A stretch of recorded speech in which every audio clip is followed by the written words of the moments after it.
എനിക്ക് CPM-നോട് പറയേണ്ട കാര്യം 1977-ൽ കോൺഗ്രസ് പാർട്ടി ഞങ്ങളെ ചരിത്രത്തിൽ ഇതുവരെ BJP-യുടെ ഒക്കെ ഉണ്ടായിട്ടില്ല. 1977-ൽ ജനതാ പാർട്ടിയുടെ ഒക്കെ ആരെണ്ണായിരുന്നു ഉണ്ടായതെന്ന് CPM.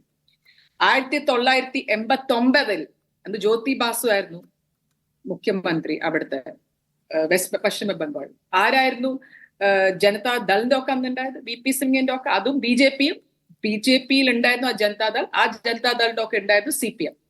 അപ്പൊ നിങ്ങൾ എങ്ങനെയാ പറയാം? നിങ്ങൾ BJP-യുടെ ഒക്കെ ഉണ്ടായ ആൾക്കാരല്ലയോ? എന്നിട്ട് ഞങ്ങളോട് എന്ന് ചോദിക്കുന്ന ചോദ്യം, എന്ത് അർഹതയാണ് നിങ്ങൾക്കുള്ളത്? ഞങ്ങൾ എപ്പോഴാണ് BJP-ന്റെ ഒക്കെ ഇതുവരെ ഒരു മുന്നണിയായിട്ട് നിന്നത്? നിങ്ങൾ പറയൂ. ഇവിടെ ഇരിക്കുന്നുണ്ടല്ലോ, നിങ്ങൾക്ക് എന്ത് അർഹതയെന്ന് ചോദിക്കാനല്ല എനിക്ക് ചോദിക്കണം. ഒരു പ്രാവശ്യമല്ല, 2 പ്രാവശ്യം നിങ്ങൾ ജനതാദൾ, ഒന്ന് ജനതാദൾ, ആദ്യം ജനതാ പാർട്ടി, പിന്നെ ജനതാദൾ. അപ്പൊ എന്ത് അർഹതയാണ് നിങ്ങൾക്ക് ചോദിക്കാനുള്ളത്? BJP-യുടെ കൂടെ കൂടിയിട്ടുണ്ട് എന്ന കാര്യം പറയാണ്. ഞാൻ ഇടയ്ക്ക് ഒരു കാര്യം ചോദിക്കട്ടെ ക്ഷമ. ഈ നരേന്ദ്രമോദി ഈ ക്യാൻറ്റീനിലേക്ക് ഭക്ഷണം കഴിക്കാൻ ആളുകളെ വിളിച്ചു. പ്രധാനമന്ത്രി വിളിക്കാണ്, നമ്മുടെ കൂട്ടുകാരനെ കൂടി ക്യാൻറ്റീനിൽ പോലല്ലോ. അപ്പൊ പ്രധാനമന്ത്രി ആ വിളിച്ചതിലുള്ള ആളുകളെ ഏത് കക്ഷികളാണ്, ഏത് പാർട്ടിയാണ് എന്ന് നിങ്ങൾ നോക്കിക്കാണും. ഈ പ്രധാനമന്ത്രിയുടെ ക്രൈറ്റീരിയ എന്തായിരിക്കും നിങ്ങളൊന്ന് അസസ് ചെയ്തിട്ടുണ്ടോ? അല്ലല്ല, ഞാൻ നിങ്ങളോട് ചോദ്യം ചോദിക്കും. ഞാൻ ചോദിക്കുന്ന ചോദ്യത്തിന്റെ മറുപടി പറയട്ടെ അദ്ദേഹം.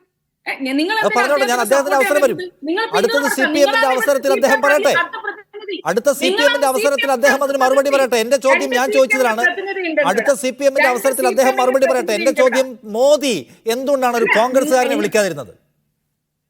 അതെനിക്കറിയില്ല. നിങ്ങൾ നരേന്ദ്രമോദിയോട് ചോദിക്കണം. ഞാനാണോ നരേന്ദ്രമോദി? നിങ്ങൾക്കൊരു പൊളിറ്റിക്കൽ അസസ്മെന്റ് ഉണ്ടാവില്ലേ? മോദി ചെയ്യുന്ന കാര്യങ്ങളെ കുറിച്ച് അഭിപ്രായം പറയുന്നവരല്ലേ നിങ്ങൾ? മോദിയുടെ നയങ്ങളെ വിമർശിക്കുന്ന, അസസ് ചെയ്യുന്ന, അഭിപ്രായം പറയുന്നവരല്ലേ നിങ്ങൾ? നിങ്ങൾക്ക് മനസ്സിലായില്ലേ മോദിയുടെ ഒരു ക്രൈറ്റീരിയ എന്താണ്? എന്തുകൊണ്ടായിരിക്കും മോദി ഇങ്ങനെ ഒരു ക്രൈറ്റീരിയ എടുത്തത് എന്ന് നിങ്ങളുടെ ഒരു അസസ്മെന്റ് എന്താണ്? അല്ല, ഞാനത് വിശ്വസിക്കാം. മോദി ആര്യ ഭക്ഷണത്തിന് വിളിക്കുന്നത്, മോദി ആര്യ ഭക്ഷണത്തിന് വിളിക്കുക. അതാണ് ഞാൻ പറഞ്ഞത്. നിങ്ങൾ ഒരു പത്രക്കാരനല്ല, നിങ്ങളെ സ്റ്റാൻഡേർഡ് വളരെ താഴത്താ, നീച്ചെ. ഞങ്ങൾ പറയും ഹിന്ദിയിൽ ബോത്ത് നീച്ചേ ഹെ, താഴത്താണ് നിങ്ങളെ സ്റ്റാൻഡേർഡ്. എന്തുകൊണ്ടാന്ന് പറയാം, നിങ്ങൾ എന്നോട് ചോദിക്കാം മോദി ആര്യ ഭക്ഷണത്തിൽ വിളിച്ചത്.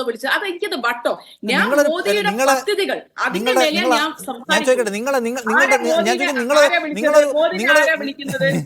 ക്ഷമ, നിങ്ങളൊരു പൊളിറ്റീഷ്യൻ അല്ലേ? നരേന്ദ്രമോദി ചെയ്യുന്ന കാര്യങ്ങളെ കുറിച്ച് രാഷ്ട്രീയമായ അഭിപ്രായം പറയാലോ. നരേന്ദ്രമോദിയുടെ സർക്കാരിന്റെ പോളിസീസിനെ, നരേന്ദ്രമോദിയുടെ ചെയ്തികളെ കുറിച്ചൊക്കെ നിങ്ങൾ അഭിപ്രായം പറയുന്നവരല്ലേ? ഇത് പറ, മോദി എന്തിനായിരിക്കും ഇങ്ങനെ ഒരു ക്രൈറ്റീരിയ അവലംബിച്ചത്? എന്തിനായിരിക്കും എന്ന് മനസ്സിലാക്കാനുള്ള പൊളിറ്റിക്കൽ നോളജ് ഇല്ലെങ്കിൽ ഞങ്ങൾക്ക് അതിനുള്ള പൊളിറ്റിക്കൽ നോളജ് ഇല്ല എന്ന് പറഞ്ഞേക്ക്. ഞാൻ പിന്നെ ചോദിക്കില്ല.